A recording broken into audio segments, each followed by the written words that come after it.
ইমাম মুসলিম বলল, কাজী সাহেব শোনো গো, আজকে তোমার কাছে রিকোয়েস্ট আবেদন, আমার সন্তানটাকে দয়া করে তুমি একবার মদিনার কাজ মদিনাতে পৌঁছায়া দিও।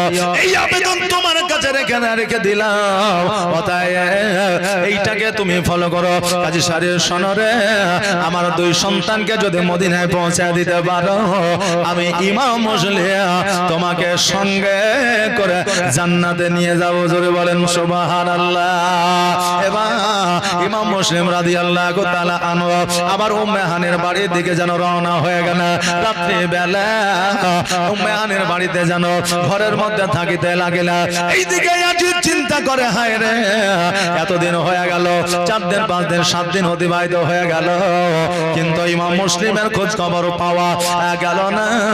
আজকে শোনো রে আমার সৈন্যরা, আজকে তোমরা ইমাম মুসলিমকে খুঁজে পাইলা না। আজকে তোমাদেরকে বলতে আছে, ইমাম মুসলিমকে যে খুঁজে দেবে 50টা মোহর তাকে উপহার স্বরূপ দেওয়া হবে।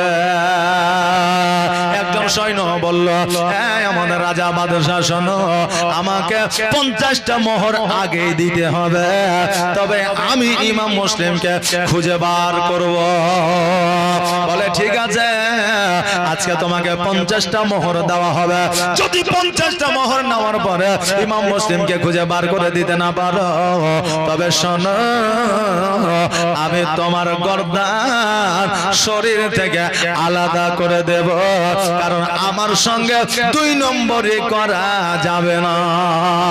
ওই সৈন্য কিন্তু 50টা মোহর নিয়ে মসজিদে গিয়ে হাজির হলো। কেমন মুনাফিক একবার দেখে। মুনাফিক যারা হয় তারা কিন্তু বাবা চালাক হয়।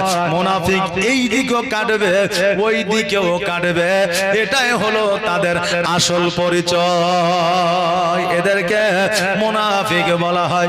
ইমাম সাহেব বলেন, বাপ রে, আপনার কিরাত যা কিরাত গো, সুবহানাল্লাহ, শুনতে খুব সুন্দর লাগে, আপনার কিরাত ছাড়া নামাজ পড়তে মনই বসে না। ইমাম সাহেবকে বলল, আর দোকানে এসে চায়ের দোকানে বলছে, ইমাম সাহেব যে কিরাত করছে, ঢুইলে কিরাত করছে, ওই কিরাতে নামাজ হয় গো। ওই নাম করে এলো ইমাম সাহেবের কাছে, আবার ওই বদনাম করছে চায়ের দোকানে। এগুলো হচ্ছে মুনাফিকের লক্ষণ, ওকে মুনাফিক বলা হয়। ইয়াজিদের আমলে যারা সৈন্য ছিল তাদের সঙ্গে এদের তুলনা করা হবে, কারণ এরাও বর্তমান যুগে বর্তমান সময়ে মুনাফিক। ভাবছে ভাইরা আমার মায়েরা, আমার নবী সর্বদা সর্বক্ষণ বলেছে, মুনাফিক যারা হবে তাদের কাছ থেকে দূরে থাকবে, কেননা কখন ক্ষতি করবে তুমি নিজেও জানতে পারবে না। এই জন্য মুনাফিক যারা হবে তাদের কাছ থেকে দূরে দূরে থাকতে হবে। ভাবছে ভাইরা আমার মায়েরা, আজকে আপনাদেরকে বলে দিয়ে যা, ইমাম মুসলিমকে খুঁজে পাওয়ার জন্য মসজিদে গেলেন। কত বড় চালাক দেখেন। আমার নবীজির লাশ চুরি করার জন্য ইহুদিরা আমেরিকা থেকে মদিনায় এসেছিল, এই ঘটনা জানেন, শুনেছেন? লাশ চুরি করার জন্য এসেছিল। তো তারা ডাকাত হয়ে আসে নাই, মন্ত্রী হয়ে আসে নাই, এমএলএ হয়ে আসে নাই, মৌলবি হয়ে আসে নাই, মুমিন হয়ে এসেছিল। তাদের কাছে টাকা ছিল না, পয়সা ছিল না, কিছুই ছিল না। বগলে একটা জায়নামাজ ছিল, হাতে তসবিহ ছিল, গায়ে জুব্বা ছিল, মাথায় পাগড়ি ছিল। মদিনার মানুষেরা মনে করেছিল এরাই হলো পৃথিবীর মধ্যে সবচাইতে সত্যবাদী। নাকি অনেকে আছে জুব্বা পাগড়ি পরলে মানুষকে দেখে পরিবর্তন লাগে, লাগে না? আজকে আমি এখানে জুব্বা পাগড়ি পরে আছি, আমি নেমে গিয়ে জুব্বা পাগড়ি খুলে দিয়ে পাঞ্জাবি পরে থাকবো, তা আপনি বুঝতেই পারবেন না হয়তো যে এই বক্তাটা স্টেজে ছিল নাকি। দেখবেন যারা সারা জিন্দেগি নামাজ পড়ে না, বান্না মেরে গাছে উঠে মাঠে যায়, এখানে করে সেখানে যায়, ওই লোকটা যখন ঈদের দিনে পাঞ্জাবি আর লুঙ্গি পরে মাথায় টুপি দিয়ে যখন সেন্ট লাগিয়ে যায়, মনে হয় যে ওই লোকটাই সেই লোকটা, মনে হয়? হয় না। নবীজির সুন্নাতি লেবাসের একটা মান ও মর্যাদা আলাদা আছে। আজকে আমাদের ভারতবর্ষের প্রধানমন্ত্রী, তাকে জিন্দেগিতে জীবনে দেখেছেন প্যান্ট শার্ট পরে? দেখেছেন? দেখেননি। তে পাঞ্জাবি আর পায়জামা পরে থাকে, তো পাঞ্জাবি পায়জামা পরে থাকে, কত সুন্দর লাগে, কত ভালো লাগে। আজকে মুসলমানদের সব কিছুর বিরোধিতা করতে পারছে, কিন্তু আজও পর্যন্ত পাঞ্জাবির বিরোধিতা করে নাই। এই পাঞ্জাবি পায়জামা লিবাসটা কাদের লেবাস? এই পাঞ্জাবি পায়জামা হলো ইসলামিক লেবাস, নবীজির সুন্নাতি লেবাস। জোরে বলেন সুবহানাল্লাহ। বাপজি ভাইয়ের আমার মায়েরা, তো নবীজির সুন্নাতি লিবাসের মান ও শানই আলাদা, জোরে বলেন সুবহানাল্লাহ। এই শান শওকত কালকেও কেউ আপনার দুর্বল করতে পারেনি, আজকেও পারে না, কিয়ামত পর্যন্ত পারবে না। আরো একবার বলেন সুবহানাল্লাহ। বাপজি ভাইয়ের আমার মায়েরা, ওই রকম সাধু বেশে মসজিদে গিয়ে বসেছে, নামাজও পড়েছে, নামাজ পড়ার পরে তাসবিহ পড়তে আছে। কত বড় বদমাইশ দেখেন, নবীর আওলাদকে ধ্বংস করবে মনের মধ্যে তার চিন্তা, আর ওপরে ওপরে নবীর প্রেমিক সেজেছে একবারে দেখেন। মসজিদে বসে বসে তাসবিহ গুনতে আছে, সবার শেষে একজন মুসল্লি এসেছে নামাজ পড়তে, নামাজ পড়ার পরে উনিও যেন তাসবিহ পড়তে আছে। এই চিন্তা করে এই লোকটা যখন তাসবিহ পড়ছে, এই লোকটা যখন ধৈর্য সহকারে নামাজ পড়তে আছে, ইয়া আইয়ুহাল্লাযীনা আমানুস্তাঈনু বিস-সাবরি ওয়াস-সালাহ, আল্লাহ বলে ইমানদার বান্দাগণ তোমরা ধৈর্য অবলম্বন করে সালাত আদায় করো, নামাজ আদায় করো। ধৈর্য অবলম্বনকারীকে আমার আল্লাহ পছন্দ করে। ইন্নাল্লাহা মা-আস-সাবিরিন, যারা ধৈর্য অবলম্বনকারী হয় আমার আল্লাহ তাদের সঙ্গী হয়ে যায়। একবার জোরে বলেন সুবহানাল্লাহ। এবার ইয়াজিদের সৈন্য চিন্তা করে, হায়রে এই লোকটা যখন তাসবিহ পড়ছে, এই লোকটা যখন ধৈর্য সহকারে নামাজ পড়তে আছে, অতএব ইমাম মুসলিম কথায় আছে এই বান্দায় বলতে পারবে, কারণ যে যাকে মহব্বত করে তার খবর সেই একমাত্র রাখে। বিজ্ঞান বলতে আছে মানুষ রে, তুমি যদি কাউকে ভালোবাসো, মহব্বত করো, আজকে সত্যিকারে মহব্বত যদি তোমার অন্তরে থাকে, তোমার প্রেমিকা, তোমার ভালোবাসার মানুষ যদি তোমায় জানতেও না পারে ওই বান্দা আমাকে ভালোবাসে, তুমি রাত্রি বেলায় শুয়ে শুয়ে যখন তাকে তুমি ভাববে, তার মনেও তোমার প্রতি অনুভূতি জাগবে। এটা বিজ্ঞান এখনকার জামানায় বলেছে, কিন্তু 1442 হিজরি আগে আমার নবী জানিয়ে দিয়েছে। জোরে বলেন সুবহানাল্লাহ। এবার ইয়াজিদের সৈন্য গুটি গুটি পায়ে গেল, বলতেছে ভাই গো, আজকে আমি ইমাম মুসলিমের খোঁজে আছি। অভিনয় দেখেন, কান্দতে শুরু করেছে। অভিনয় আজকে এইরকম অভিনীত মানুষ জগতে আছে না? নাই, আপনার কাছে কাঁদবে, আপনারই ক্ষতি করবে, আপনার নামে গুণগান গাইবে, আপনারই ক্ষতি করবে। এটা অনেক মানুষের অভ্যাস আছে। এবার ইয়াজিদের সৈন্য দুই চোখের পানি ছেড়ে দিয়ে কান্দে আর বলে, আমি ইমাম মুসলিমের প্রেমে, আমি নবী আওলাদের প্রেমে, আজকে আমি ইমাম মুসলিমকে খুঁজে বেড়াইতে আছে। আমার কাছে অনেক টাকা আছে, আমি ইমাম মুসলিমকে দিতে চাই, আর ইমাম মুসলিম হাতে হাত দিয়া বায়াত গ্রহণ করতে চায়। এবার ওই লোকটা বলতে আছে, আরে তুমি কি সত্যি মহব্বত করো? বলে হ্যাঁ। তুমি কি নবীর প্রেমিক? বলে হ্যাঁ। এবার ওই লোকটা থাকতে না পারিয়া সে যেন বলতে লাগলো, আল্লাহর বান্দা শোনো, আজকে তোমার মধ্যে যদি কোন রকমের দুই নম্বরই থাকে, তবে ইমাম মুসলিমের ক্ষতি হয়ে যাবে। আর তুমি অরিজিনাল ভাবে যদি ইমাম মুসলিমকে ভালোবেসে থাকো, আজকে ইমাম মুসলিমের খবরটা যদি আমি তোমাকে না দেয়া, আমাকে কিয়ামতে জবাব দিতে হবে যে একজন ইমাম মুসলিমের প্রেমী তোমার কাছে খবর চেয়েছিল, পাতা চেয়েছিল, ঠিকানা চেয়েছিল, অতএব তুমি সেই ঠিকানা দাও না, এই জন্য আমাকে জবাব দিতে হবে। অতএব আমি বললেও আমি পারি না, না বললেও পারি না। অতএব শোনো রে, ইমাম মুসলিমের সঙ্গে, নবীজির আওলাদের সঙ্গে তুমি গাদ্দারি করিও না, তোমার জীবন ধ্বংস হয়ে যাবে। কিন্তু যারা শয়তান হয়, কিন্তু যারা মদঘর হয়, কিন্তু যারা জুয়াঘর হয়, তাদেরকে হাজারো বুঝাইলে বুঝে না, পুনরায় আপনাকেই তারা বুঝায়। এটা হয় কি হয় না? যখনই বুঝাতে যাবেন আপনাকেই বুঝাবে, তাকে বুঝাইয়া পারবেন না। বেরাদার, তবে সবার আগে আমাদের সমাজ পরিবর্তন করতে হবে। সমাজ যদি পরিবর্তন না হয়, আমাদের নওজোয়ান পরিবর্তন হবে না, পাড়া প্রতিবেশী পরিবর্তন হবে না। আজকে আমাদের পার্শ্ববর্তী, আমাদের মানুষ পরিবর্তন হবে না। আজকে বাবার জীবনের মধ্যে কিছু জায়গায় নিয়ে যেতে হয় না, তবু আমাদের যেতে হয়। কেননা বর্তমানে আমাদের এই জন্য ক্ষতি হয়ে যাচ্ছে যে আমাদের মধ্যে জ্ঞান আছে, বুদ্ধি আছে, আমাদের মধ্যে টাকা আছে, পয়সা আছে, সব কিছু আমাদের মধ্যে আছে, শুধুমাত্র কমি একটা জায়গা, আমরা মুসলমান, আমাদের ইসলামিক শরীয়তে কোনো জ্ঞান না। এই জন্য আমরা অনেক জায়গায় বাবা লাঞ্ছিত, বঞ্চিত। কেননা দলিল সম্পর্কে আপনার জ্ঞান যদি না থাকে, তবে আপনার জমি দখল করবে না, করবে না? করবে। দলিল সম্পর্কে যদি আপনার জ্ঞান থাকে, রেজিস্ট্রি সম্পর্কে যদি আপনার বুদ্ধি থাকে, আপনার জমি দখল করতে পারবে না। আইন সম্পর্কে যদি ন্যূনতম আপনার জ্ঞান থাকে, আপনার জমি দখল করতে পারবে না।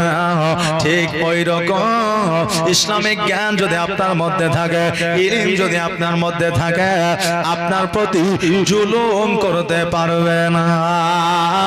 এই জন্য বাবা সর্বপ্রথম আমাদের যত জ্ঞান আছে, জ্ঞান অর্জন করা আমাদের জন্য ফরজ। দরকার আছে তার সাথে সাথে আলেমের কাছে বসে, ইমামের কাছে বসে আমাদের ইসলামিক জ্ঞানের প্রয়োজন আছে। বাবজি ভাইরা, আমার মায়েরা, ইসলামিক জ্ঞান যদি থাকে, আমরা মানুষের মানসিকতা বুঝতে পারি আলামত দেখে। এটা আমার নবী শিক্ষা দিয়েছে। জোরে বলেন সুবহানাল্লাহ।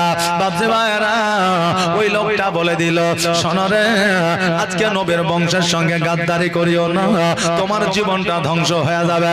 বিশ্বাস করে, ভরসা করে তোমাকে আমি বললাম, যাও যাও উম্মে হানির বাড়িতে ইমাম মুসলিম রাদিয়াল্লাহু তাআলা আনহু আছে, তার হাতে হাত দিয়া বায়াত গ্রহণ করে না, তোমার জীবন ধন্য করে না।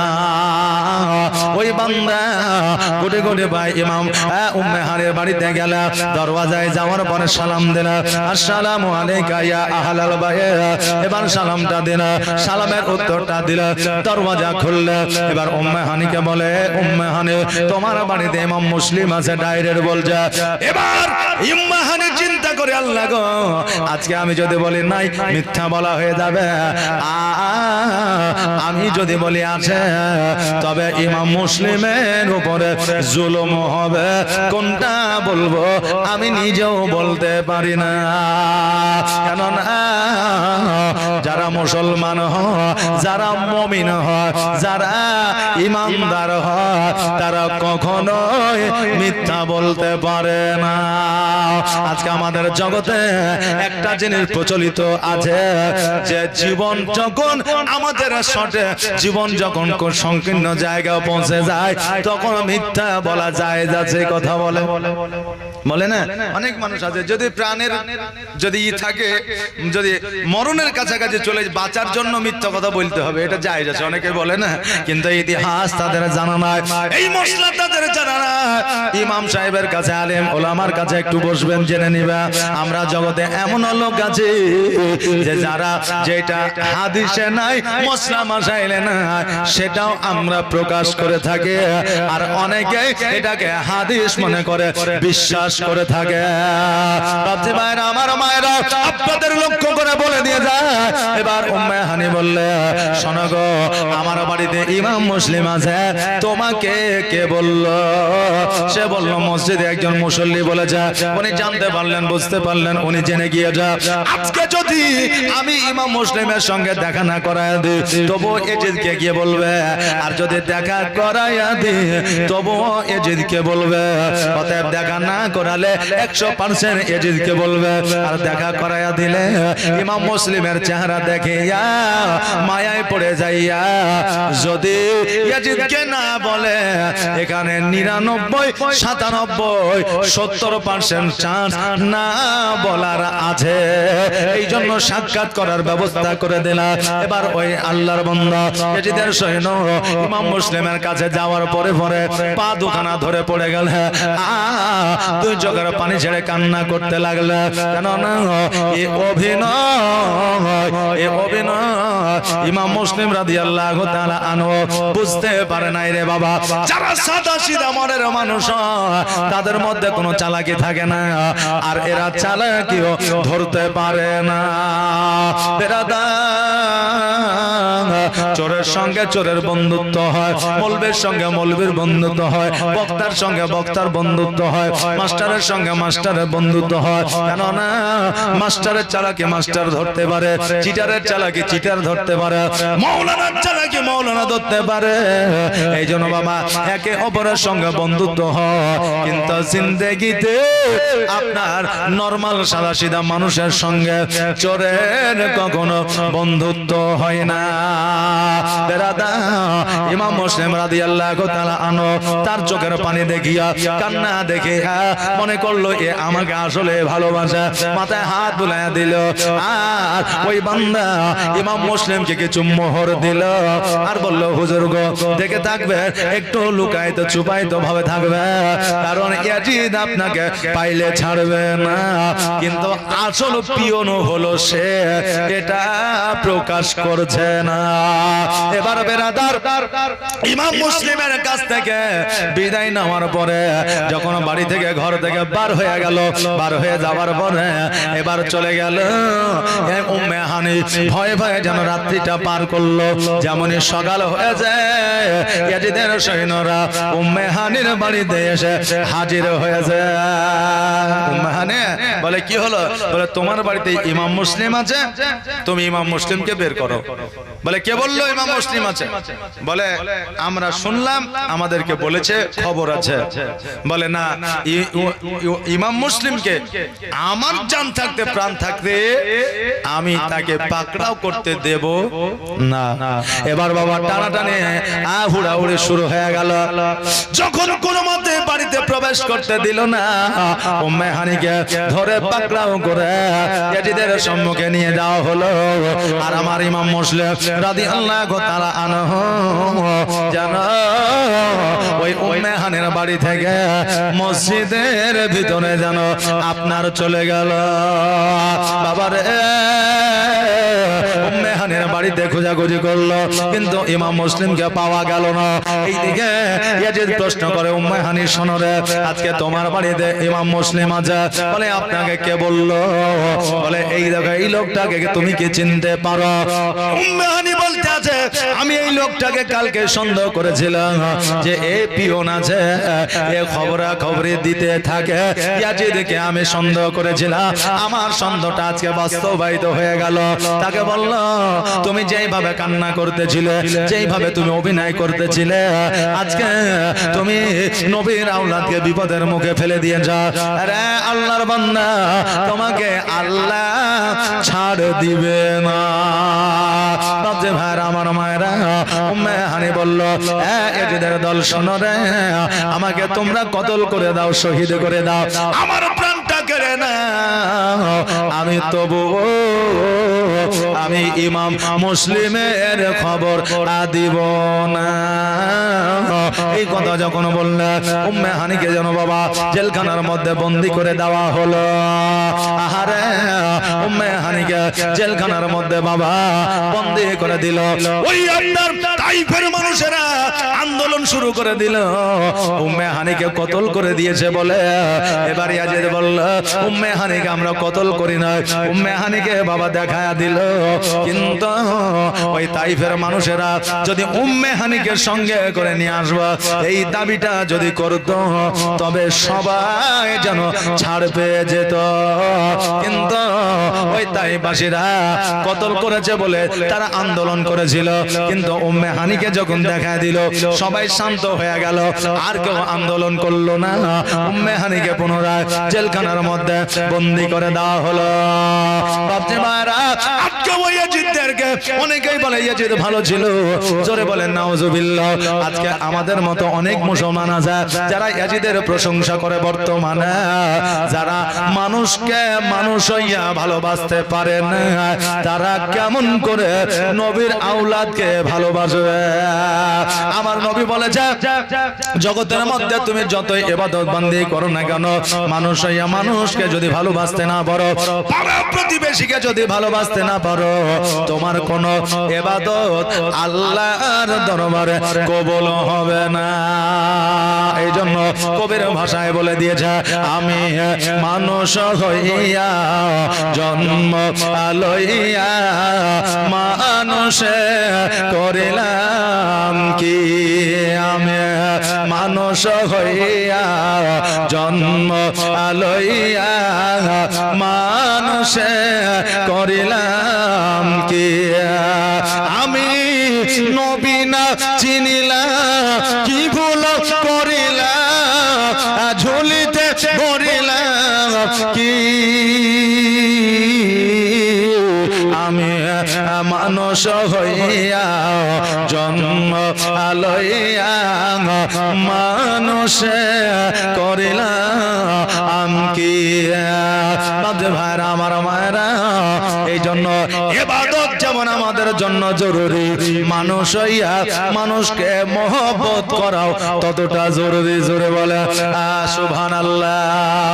বেরাদার, এবার ইমাম মুসলিম রাদিয়াল্লাহু তাআলা আনহু রাত্রি বেলায় মসজিদ থেকে বার হয় না, মসজিদ থেকে বার হইয়া লক্ষ্য করে দেখছে যেন একটা বাড়িতেও দরওয়াজা খোলা না, কারো বাড়িতে যেন আলো জ্বলে না। বিকেল থেকে নিয়ে সারা রাত আমার ইমাম মুসলিম তাইফে ঘোরাঘুরি করে, কেউ যেন এক গ্লাস পানিও দেয় না, কেউ যেন একবার খাবারের জন্য ডাকে না। ইমাম মুসলিমকে যখন দেখতে পায় দরওয়াজাটা শক্ত করে বন্ধ করে, কেন না ইমাম মুসলিম যদি আমাদের বাড়িতে আসে আমাদের সরকার আমাদের কেউ ছাড়বে না, এই জন্য কেউ বাবা আশ্রয় দেয় না। আমার ইমাম মুসলিম দূর থেকে লক্ষ্য করে দেখতে যেন একজন মধ্যবয়সী মহিলা দরওয়াজা খুলে আলো নিয়ে দাঁড়িয়ে আছে। এবার ইমাম মুসলিম গুটি গুটি পায়ে ওই মহিলার কাছে পৌঁছানোর পরে বলে, মা আজকে আপনাকে একটা কথা বলতে চাই। বলে কি কথা? বলো। বলে কথাটা হইল আমাকে একটু পানি দিবে রে মা, কারণ আমার এত পিপাসা লেগেছে, আমার কলিজাটা যেন ফেটে যায়। মারে একটু পানি যদি আমাকে দেয় আমি বড় উপকৃত হব।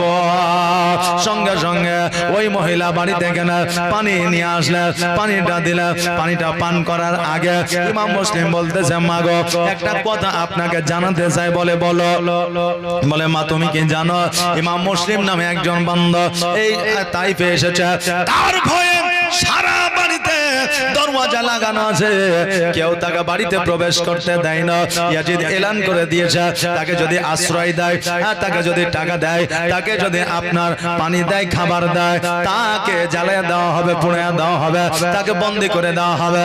মা আজকে তুমি যাকে পানি দিতে আসো আমি হলাম ইমাম মুসলিম রাদিয়াল্লাহু তাআলা আনহু। আজকে তুমি হয়তো আমাকে চেনো না, আজকে আমার ঠিকানা, আমার অ্যাড্রেস, আমার পরিচয় না দিয়া আমি যদি পানি পান করে আমি কিয়ামতে জবাব দিতে পারবো না। আরে মা আজকে তোমার যদি কোনো অসুবিধা থাকে আজকে তুমি পানি নিয়ে যেতে পারো। মা গো আর যদি তুমি আমাকে পানিটা পান করার হুকুম দাও আমি কথা দিলাম আপনি যতক্ষণ পর্যন্ত কিয়ামতের দিন জান্নাতে না যাবে আমি ইমাম মুসলিম জান্নাতে যাব না। ওই মা বলতেছে, ইমাম মুসলিম শোনো রে, আমি আজকে এই জায়গায় বসে আছি শুধুমাত্র ইমাম মুসলিমের কারণে, নবীর আওলাদের কারণে, কারণ আমি নবী প্রেমিক, আমি নবীর আওলাদ প্রেমিক। শুধুমাত্র আমার সন্তান বেলাল ইয়াজিদের বাড়িতে কাজকর্ম করে, আমার বেটা এখনো আসে না, আমি শুধুমাত্র বাহানাটা হলো বেটা, কিন্তু আসল ভালোবাসা হলো নবীর আওলাদের। জোরে বলেন সুবহানাল্লাহ। বাজে ভাইরা আমার মায়েরা, এই মা যেমন নবীর আওলাদকে ভালোবাসে, আমরা নবীর আওলাদকে ভালোবাসি কিনা? এই দেখেন বেনামে 500 টাকা দান দিয়েছে, জাযাকাল্লাহ মাশাআল্লাহ বারাকাল্লাহ। আহারে মরণকে যাদের ভয় আছে, কবরকে যাদের ভয় আছে, আমার নবী বলেছে জিন্দেগিতে যারা প্রতিনিয়ত প্রতিদিন 70 বার করে মরণকে স্মরণ করে তাদের দ্বারা জীবনে সাগীরা কাবীরা গুনাহ হবে না। মরণের যাদের ভয় আছে তারা দুনিয়ার চিন্তা কখনো করে না কোন জমিনের মাঠে আমার হবে গোরস্থান, কোন জমিনের মাঠে আমার কি নাম রিবানা খাতুন আলাইহি ওয়াসাল্লাম। তবে আপনারা রাগ করেন না যাই করেন, মানে এক কুটুম গেছিল বেড়াতে বুঝলেন, তো ওই কুটুম বলছে যে হ্যাঁ রে ভাই তুই তো এসেছিস তো কি করবো, তো কি করবে আলু সিদ্ধ করো আর ডাল করো আর গোস্ত মস্ত করলে করো। তখন বাজারে যাওয়ার পরে গোস্ত আর পেছে না, তো বলছে তুই যে গোস্ত পছন্দ করিস ওইটা নাই তো পোল্ট্রি নিব, তো বলছে তাই করো আর ডাল করো। তো বাড়িতে নিয়ে আসার পরে বুঝছে শুধু আলু সিদ্ধ খাবি, তো বেগুন আর আলু ভর্তা করে দিচ্ছি, বুঝছে তাই করো ডাল করো, মানে যাই করো ডাল করতে হবে। কথা তা আমার কথা হলো যে আপনারা এত কিছু দিলেন, দান মাশাআল্লাহ যথেষ্ট করলেন লোক সংখ্যা হিসাবে নাকি, যারা দেনেওয়ালা টাকা পয়সা বলা তারা হয়তো এখনো আসেনি, আগামী কালকে হয়তো আসবে। হ্যাঁ তো এখন আসেনি, তো আপনারা যেটা দিয়েছেন যথেষ্ট দিয়েছেন, কিন্তু আমার জবান দ্বারা একটা কথা বের হয়েছে যে সিমেন্টের প্যাকেট কমসে কম না হলে একটাও দেন। যাক জবানের মানটা তো থাকবে। সুবহানাল্লাহ। কি নাম? আব্দুল ওয়াহাব। কত সুন্দর নাম, আল্লাহর শেফাতি নাম আব্দুল ওয়াহাব। নারে তাকবীর, নারে রিসালাত। আব্দুল ওয়াহাব নামে একজন বান্দা একটা প্যাকেটের সিমেন্টের দাদা জোরে বলে জিন্দাবাদ। এই আব্দুল ওয়াহাব ইমাম হাসান ও হুসাইনের জীবনীতে একজন বান্দা আছে যিনি ইমাম হুসাইনের আগে শহীদ হবে, জোরে বলেন সুবহানাল্লাহ।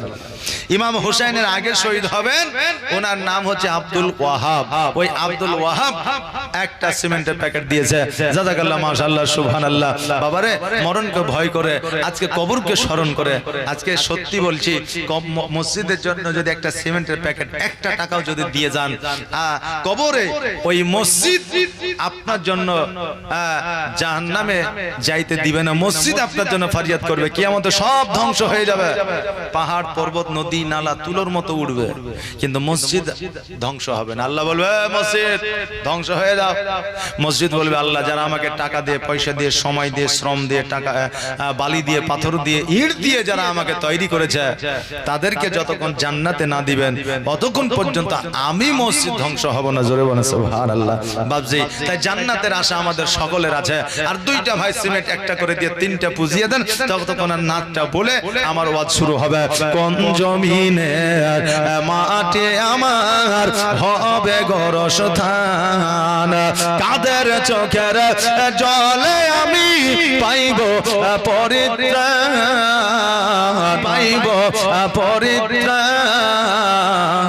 কোন জমিনের মাঠে আমার হবে গোরস্থান, কার কাঁধে চড়ে আমি কবর দেশে যাব, জানি না কার মনা যাতে খোদার ঘম পাবো, কার কাঁধে চড়ে আমি কবর দেশে যাব, জানি না কার মোহনা যাতে খোদার ঘম পাবো, কার কারণে করবে ক্ষমা আল্লাহ মেহেরবান। কোন জমিনের মাঠে আমার হবে গোরস্থান, কোন জমিনের মাঠে আমার হবে গোরস্থান। আল্লাহুম্মা সাল্লি সাইয়্যিদিনা মাওলানা মুহাম্মদ ওয়া আলা আলি সাইয়্যিদিনা মাওলানা মুহাম্মদ সাল্লাল্লাহু তাআলা আলাইহি ওয়াসাল্লাম। সঙ্গের সাথে কেউ হবে না, মহব্বত করে ভালোবাসি একবারের জায়গায় শতবার আই লাভ ইউ বলবে, কিন্তু আপনার কবরের পাশে যাওয়ার সময় তাদের থাকবে না, যেটা আমার আপনার হচ্ছে বেরাদার। এই জন্য বাবা আপনাদের বলে দিয়ে যাই, আসেন একটু আমরা সংযত হয়ে যাই। আমরা আজকে এমন একটা কাজ করব, ভবিষ্যতে আমাদের ছেলেরা যেন করে, আল্লাহ যেন সেই তৌফিক দান করে। সকলে বলে আমিন সুম্মা আমিন। জাযাকাল্লাহ মাশাআল্লাহ। এ বাপজি ভাইরা আসেন বসে যা। আমার ইমাম মুসলিম রাদিয়াল্লাহু তাআলা আনহু বলে, মা আজকে আমি কথা দিলাম তোমাকে সঙ্গে করে না নিয়া আমি ইমাম মুসলিম জান্নাতে যাব না। এর মা আমার মা ফাতেমা জোহরা রাদিয়াল্লাহু তাআলা আনহা জান্নাতের সর্দারিনে, জান্নাতের রানী, জান্নাতের বাদশাহিনে। আরে মা আজকে আমার মা ফাতেমাকে আমি বলে দেব যে আমার এই মাকে ছাড়া জান্নাতে যাবে না। বাপজি ভাইরা আমার মায়া না, ইমাম মুসলিম বাবা পানি পান করলে, আর ওই মহিলা বলতেছে, ইমাম মুসলিম এত রাত্রে সময় কোথায় যায় মা? ইয়াজিদের লোকেরা যদি দেখে নেয়, পাকড়াও করে না, তবে তোমাকে শহীদ করে দেবে, জেলখানায় বন্দী করে দেবে। ইমাম মুসলিম তুমি আমার বাড়িতে থাকবে। ইমাম মুসলিম রাদিয়াল্লাহু তাআলা আনহুকে যেন বাবা একটা ঘর করে দিল। ওই ঘরটায় আলো নাই, কোন রকমের জ্যোতি না, কোন রকমের বাবা মোমবাতি না, কোন রকমের বাল্ব না। অন্ধকার করার চেষ্টা করে, কিন্তু অন্ধকার যেন হয় না, কারণ ইমাম মুসলিমে নুরানি জ্যোতিতে ওই ঘরখানা যেন আলোয় আলোকিত হয়ে যায়। জোরে বলেন সুবহানাল্লাহ। নবীর প্রেমিক যারা হয়, নবীর আওলাদ যারা হয়, অন্ধকারে তাদের লাইটের প্রয়োজন হয় না। আল্লাহর নবী গো, নূরের নবী গো, কোন সাধনে পাইব আপনার মন? একবার আওয়াজ দিয়ে বলেন ইয়া রাসূলুল্লাহ। নারে তাকবীর, নারে রিসালাত, সুবহানাল্লাহ। আল্লাহর নবী গো, নূরের নবী গো, কোন সাধনে পাইব আপনার মন? আর পাইলে আপনার দর্শন ধন্য হইবে আমার জীবন। চাই না নবী আমি সাত রাজারে ধন। আল্লাহর নবী গো, নূরের নবী গো, মায়ার নবী গো, কোন সাধনে পাইব আপনার মন? আর পিতা আপনার আবদুল্লাহ, মাতা আপনার আমিনা, দুধমা আপনার বিবি হালিমা। আর পিতা আপনার আবদুল্লাহ, মাতা আপনার আমিনা, দুধমা আপনার দাইমা হালিমা। আর কুরাইশ বংশে জন্ম আপনার, রাত্রিতে হইলেন সাওয়ার, মেরাজেতে নবী হইলেন রাওয়ানা। আল্লাহর নবী গো, নূরের নবী গো, কোন সাধনে পাইব আপনার মন?